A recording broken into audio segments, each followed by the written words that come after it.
আজকে কাঁঠাল পাতায় তালের কোন পিঠা রেসিপি শেয়ার করব। তো দেখতে থাকুন আজকের ভিডিওটি। আমার সাথে প্রথম থেকে শেষ পর্যন্ত থাকতে হবে। সবাইকে আসসালামু আলাইকুম। আশা করি সবাই ভালো আছেন। আলহামদুলিল্লাহ আমিও ভালো আছি। আর এই পিঠাটা কিন্তু খুবই মজাদার একটা পিঠা। তো দেখতে থাকুন। খুবই ইয়াম্মি লাগে পিঠাটা, খেতে অসাধারণ হয়। এখানে আমি চালের গুঁড়া নিয়েছি, ভেজা চাউলের গুঁড়া।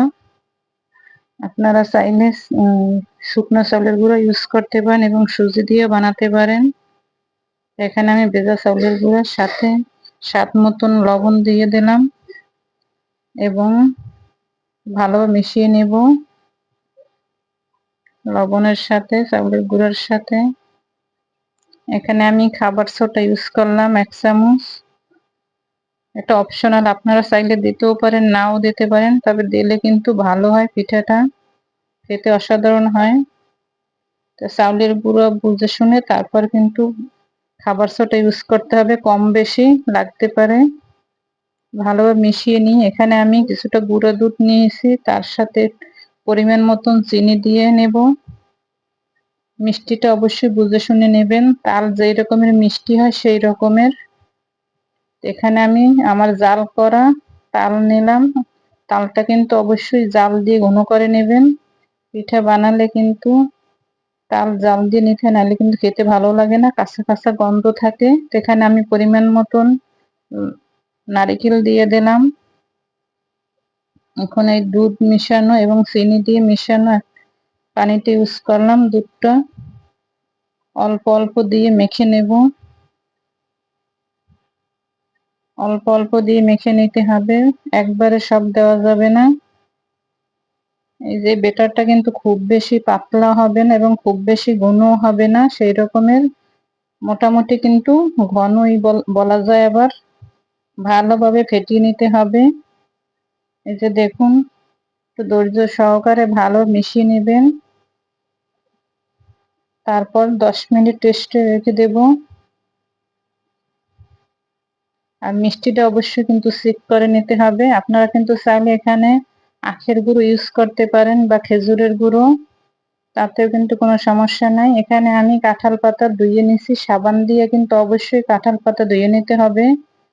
এই যে কিভাবে কোন বানায় সেটা শেয়ার করবো। এই যে দেখুন, পানের খিল্লির মতন এই রকমের পাতা, কিন্তু এই যে এক পাশ কিন্তু উল্টো পাশ কিন্তু বাহিরে থাকবে, পাতার যে উল্টো পাশটা বাহিরে থাকবে এবং ভিতরে থাকবে সমান পাশটা, এদিকে খেয়াল রাখতে হবে। এই যে পানের যে খিল্লি সেই রকমের একটু টুথপিক দিয়ে আটকাই দিতে হবে।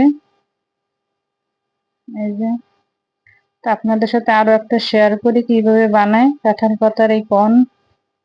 এই যে দেখুন, খুবই কিন্তু সহজ। এই টুথপিক দিয়ে একটু পাতাটা আটকাই দিতে হবে। এই যে এই রকমের,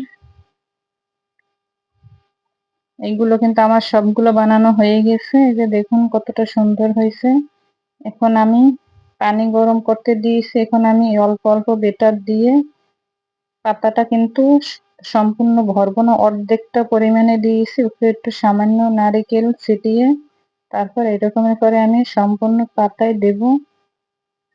এই যে একটু ছিদ্রযুক্ত জালের উপরে দিয়ে দেব, ভাপে বানাতে হবে এটা।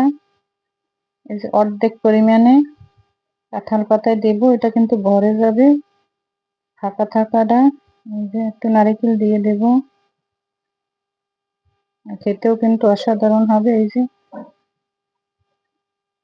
দেখুন কতটা সুন্দর হয়েছে। এরকম করে বসিয়ে দেব। তারপর 20 মিনিট এটা দমে রাখবো।